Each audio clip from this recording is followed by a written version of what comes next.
Welcome to the Practice Squad Podcast, Ep.7. I'm the host, Gabe. I'm here with Chris and Carter. No Ben today. Let's hop right into the Super Bowl. The Kansas City Chiefs defeated the San Francisco 49ers 31-20 as the Chiefs scored 21 unanswered in the fourth. Carter, just give me your take on the game overall. I sat in the shower and cried. Well, I don't want to talk about anything else. All right, so who's at fault in San Francisco? Either of you guys? I think it's Shanahan because he doesn't have a good history about being ahead going into the fourth quarter in Super Bowls, and he played super conservative multiple times by running the ball instead of trusting Jimmy Garoppolo. And also just timing it at the worst possible time. Like, he should have ran the ball a lot more in the fourth quarter because when you put the game in Jimmy G's hands, it usually doesn't go over well. I mean, that's not even true. Excluding the Saints game that happened. What about the Rams game? 2 3rd and 16s on one drive. The one that had blown coverage. How about that one? How about the one where he overthrew 2 passes in the fourth quarter when they could have probably ran it for a first? I'm just saying. Other than the Super Bowl, he's come through in big moments. Okay. 31-20, by the way, Carter. Should Damian Williams have won the Super Bowl MVP? Yes, he should have, obviously. Obviously, we're in agreement on that. Okay, Mahomes didn't even play very good. He had 2 picks. I mean, Damian Williams, he had the play that put the nail in the coffin, really, for the Super Bowl. And the touchdown that wasn't a touchdown. Yeah. So, I mean, that's honestly it for the Super Bowl because Carter doesn't really want to talk about it because, you know, the San Francisco 49ers lost in the Super Bowl. Super Bowl 54 in Miami. The final score was 31-20. At least you guys are lucky enough to Ray make Lewis it there. killed the guy. All right, cool. The first trade that kind of sparked the massive waves of trades was a 4-team trade between the Atlanta Hawks, Houston Rockets, Denver Nuggets, and Minnesota Timberwolves. The Hawks received Clint Capella and Nene, who was waived. The Rockets received Robert Covington and Jordan Bell. The Nuggets received Shabazz Napier, Keita Bates-Diop, Noah Vonleh, and Gerald Green. I think they also received like a first. Mm-hmm. Probably not a very important first. And then the Timberwolves received Malik Beasley, Jared Vanderbilt, Evan Turner, who I think we're probably going to waive, and a guy I've never even heard of before, Juancho Hernan-Gomez. Is he different than Juan Hernan-Gomez? And Willie? Yes. 3 different guys. Actually, I don't know if Juan and Juancho are... I think they're the same. It doesn't really make a difference. Juan isn't as good as Willie is. Anyways, usually... in this case, I think the team with who received the best player would win the trade. Atlanta, I think, came out on top, considering they didn't really give up much either. I'm going to go Rockets. I think the Rockets won. Actually, I don't think a single team lost. I think they all got better from this trade. And a lot of people might disagree with the Rockets going with the no center lineup, but, I mean, they're just sticking to what's working for them, and they desperately needed a 3-and-D guy, and Robert Covington fits that description about as perfectly as anyone ever, so I like it for the Rockets. It's just a little concerning thinking that P.J. Tucker is going to be your starting center going forward. Well, they ran with it against the Lakers and just beat them, so... Juan Hernan-Gomez is actually related to Willie Hernan-Gomez. They're brothers. But what about Juancho? Juancho, they're siblings according to Wikipedia. Oh, okay. Are there 3 guys, or...? Yeah, there are 3 different people. 3 different guys. All right. Juan and Juancho. I thought Houston kind of... I would say they were obviously maybe a clear winner if they would have kept Jordan Bell because he's a great rebounder and a good defender, but apparently they're going to flip him, and we'll get to that trade also. The biggest loser of this, and I kind of agree with you saying that, I mean, they all kind of won. I'd say it's probably the Denver Nuggets.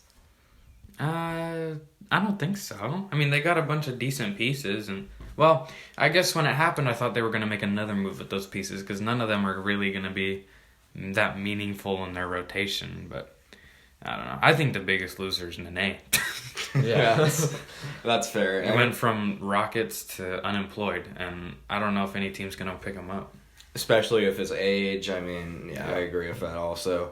I think Minnesota kind of had a nice trade with getting Malik Beasley out of it. Yeah, except they got Evan Turner. Yeah, well, they're he's probably going to get bought out. I hate Evan Turner. Chris, who do you think won the trade?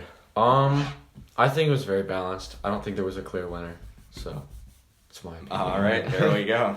I think Atlanta's building towards the future for sure. They're looking How really old is nice. Capella? 36? He's that old, Right? Yeah, I think he's definitely mid to late 30s. Capella? Oh, I thought you said Nene. Oh, no. Sorry. No, I think Capella's 25. Okay. And he's on a really nice contract. I think it ranges That's from true. 14 million to 18 million by the time he's 29 years old. So, good pickup for the Hawks. Moving on, we'll just include a smaller trade in this. The Warriors and 76ers made a blockbuster. The Warriors obtained 3 second-round picks, and the Sixers obtained Alec Burks and Glenn Robinson. With those moves, they waived Kyle O'Quinn and Trey Burke. Anything to say about this trade? Trey Burke was good in college. All right, Chris. Trey Burke has had a couple good games because he's on my basketball fantasy team. That's all I know. Kyle O'Quinn has A+ blocks in 2K18. All right, well. Glenn Robinson won a dunk contest. All right, so Sixers came up on top unless the Warriors draft 3 Manu Ginobilis. That would be insane. You never know. Just look for a left-handed bald white guy. The next main headline in this NBA trade deadline was, I believe, the night before. The Memphis Grizzlies and the Miami Heat made a pretty big trade. The Heat received Andre Iguodala, who they immediately signed a 2-year, $30 million $30 million total deal. It's 15 per. They also received Jay Crowder and Solomon Hill, who gets like 20 minutes and like 4 points. The Grizzlies received Justice Winslow, who can play the 1, 2, and 3, probably even before. The Gummies guy, Dion Waiters, and James Johnson. Who won this trade? I think the Grizzlies did. I think that the Heat bringing in Andre Iguodala was smart, but I don't think he's worth $15 million a year, especially at his age. And I think that Winslow is more valuable than Iguodala, in my opinion. But, I mean, Iguodala had to be moved after the Grizzlies' young players were acting the way they were. Yeah. Keep in mind, Jay Crowder's totally racist, and Miami has like 6 white guys. Chris? Well, Memphis has been trying to get younger, and they definitely have a very good core now with Dylan Brooks and Fuck Dylan Brooks, by the way. Jaren Jackson Jr. and John Morant. And now they added Justin Winslow into that piece, and they look like they have a very promising young core. One guy I forgot about a lot is Brandon Clark, the power forward, but he's actually really good. He was really good at man. Gonzaga. And Valanciunas is playing awesome. Yeah. How old is he? 28? Yeah, he's something like that. They could be set up in the nearish future. And they're in a playoff spot currently. They're the 8th seed. For now. Won't last. Blazers will pass them eventually. Well, I mean Zion with the Pelicans. Oh, God. I think Memphis got some really good players out of this deal, and I think Miami is obviously contending now. Winslow's on a solid contract for the next 2 years, $13 million per. Dion Waiters isn't bad. He's not great. He can be great sometimes. And then they ended up flipping James Johnson. I don't know. Miami took on a lot of cap hit from that too. So, if that's it. Also, I want to point out that Dylan Brooks got re-signed after the deal, I believe, to a 3-year, $36 million total deal. Yeah. So, I mean, yeah, Memphis has a young core. We will also be talking about the Rockets and Grizzlies blockbuster trade. It was Jordan Bell for Bruno Caboclo. What was Houston thinking? I like Jordan Bell. I mean, I don't know. I feel like he's gonna break out. I don't know when, but I feel like it's only a matter of time before Bell breaks out and plays like he did at Oregon.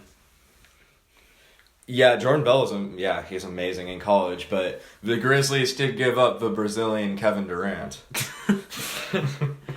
Chris, who do you think came out on top? Judging by the fact that I've only heard of Jordan Bell and never the other guy, I'm going to say... You've never heard of Bruno? No. Potential 2K god? No, I've never heard of Bruno. Are you kidding me? No. He was supposed to be the next KD. No, never heard of the guy. I mean, the Grizzlies just got more rebounding when we already had Valanciunas, so that's really nice. He's going to be a very nice bench piece. Moving on to another huge trade. The Portland Trailblazers traded Scalabissiere to the Hawks for cash. Wasn't Scalabissiere originally on...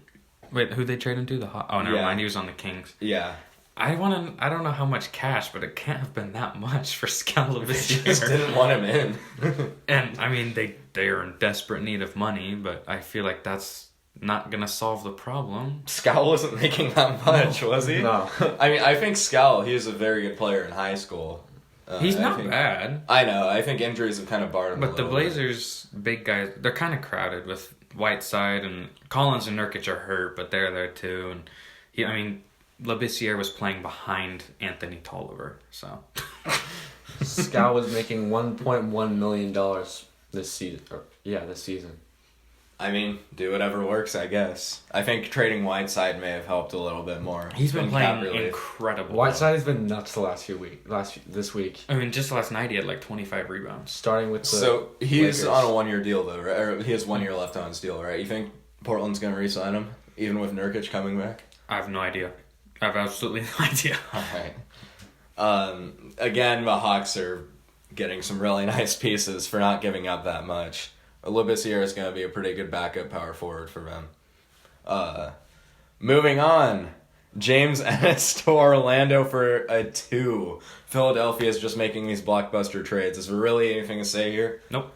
And James Ennis is like a 10th, 11th man in a rotation. If that. Yeah.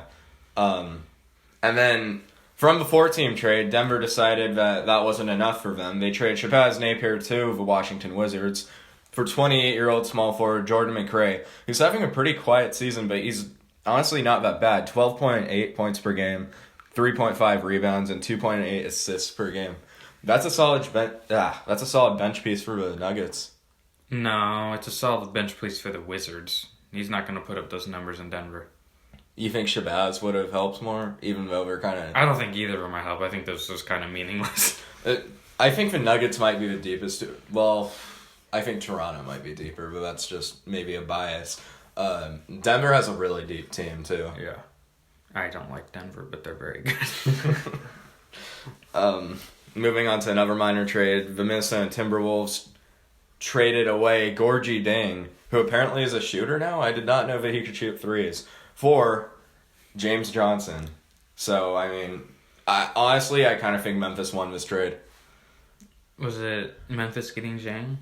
Yeah. I like Johnson more. I don't know. I haven't really seen either of them do anything this year. I just like James Johnson more. I think once Deng is off a terrible contract, I feel like I'm saying that name wrong. I think it's Gorgie Zhang. Zhang? I think. All right. Well, this man, I think, has 2 years left on his deal for $16 million per. So He's getting paid more than Capella, I think. yeah, he's getting paid more than Clint Capella is. Still, Memphis adding to that front court. I mean, I'm really curious to see what Memphis is gonna do, especially if they get a good pick this year, which they probably won't. They'll probably get a lottery pick though. And this was a huge trade. The Golden State Warriors finally said bye to D'Angelo Russell to the Minnesota Timberwolves. The T-Wolves received D'Angelo Russell, Jacob Evans, and Amari Spellman, who's actually been playing pretty well this year. Golden State received Andrew Wiggins, a top 3 protected 2021 first, and a second-round pick. Who came out on top? Just talent-wise, Minnesota did. And, I mean, if they can get Devin Booker and complete the big 3 that D'Lo, Cat, and Booker have all been talking about, that would be pretty incredible. But, I don't know. I feel like all this is going to do is add a few wins and make the pick a little worse for Minnesota when they're not going to make the playoffs. And I want to know what the problems were with Golden State, because they said they were so happy to get rid of him. I want to know what the problems were. But Andrew Wiggins, it'll be interesting to see how he gels with Steph and Clay next year, but I think that he's overhated. I think so too. I think he's actually developed quite well over the past year. Also, I mean, D'Angelo Russell, where is he going to fit in that rotation when Steph and Clay get back? Right. So, I think Golden State made it out on top just for the sole fact that they didn't lose KD for nothing. I mean, they ended up getting a solid young guy back in a first-round pick where, who knows, Minnesota might be a lottery team next year. Judging where they were with Karl Anthony Towns and Jimmy Butler, they weren't that great as a team. Forgot about that. Yeah. Chris, anything to add? I think part of this is the fact that the Minnesota's lost 13 straight games. So I think they needed a win under the belt. And this trade isn't for this season, it's for next season. So Yeah, that's fair. D'Angelo Russell's pretty young, so is Cat. Moving on to a 3-team trade. This was kind of the last... Well, no, it wasn't. Never mind. Second to last big trade that happened. The Clippers received Marcus Morris and Isaiah Thomas, who I believe is going to get waived. And he's been passed around more... Well, I don't really know what to say. He just gets passed around a lot. Washington Wizards, I don't know what they're doing. They got Jerome Robinson, who's a lottery pick. I haven't really read up much about him. And then the New York Knicks receive a former Trailblazer, Mo Harkless, and 2020 first-round pick that was from the Los Angeles Clippers.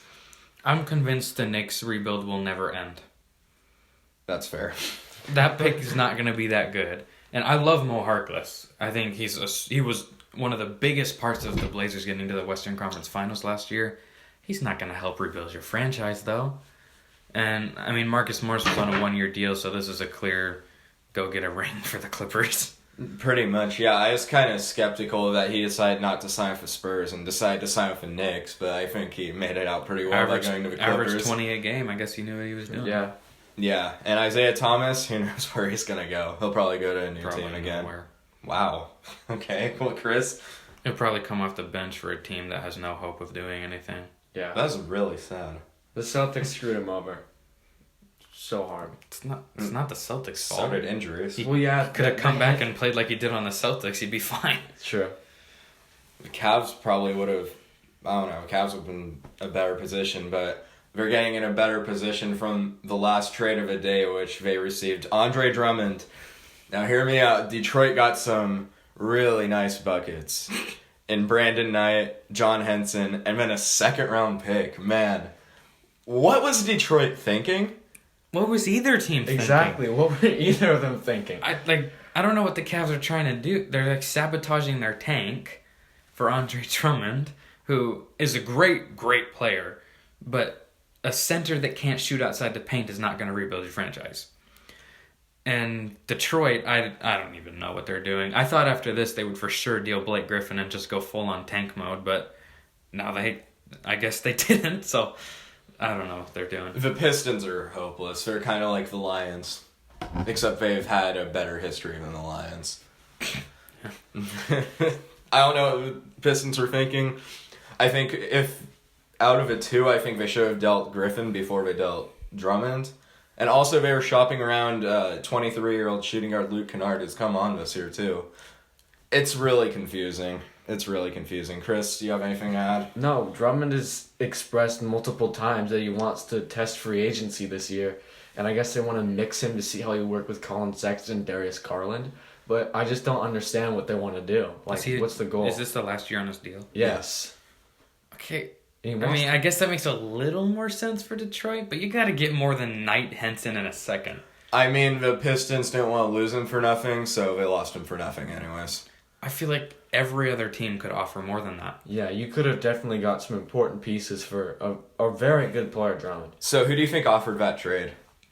Do you think it was Cleveland or you think it was Detroit? It was definitely Detroit. I don't think Cleveland would call him up and be like, hey, guess what I got for you? So I guess it was probably Detroit, and Cleveland said yes really fast. And now Detroit gets to play against him like 6 times a year now because we decided to trade him inside the division. Maybe it was a typo. Yeah. One of the Marshawn Brooks kinds of things. Well, that was a very quick podcast. Ben would have carried us even further. That's it for this video. This was episode 7. We'll see you guys next week for episode 8, where we will be talking about the AFC East division and what they should be doing this offseason. See you guys next week. We're out.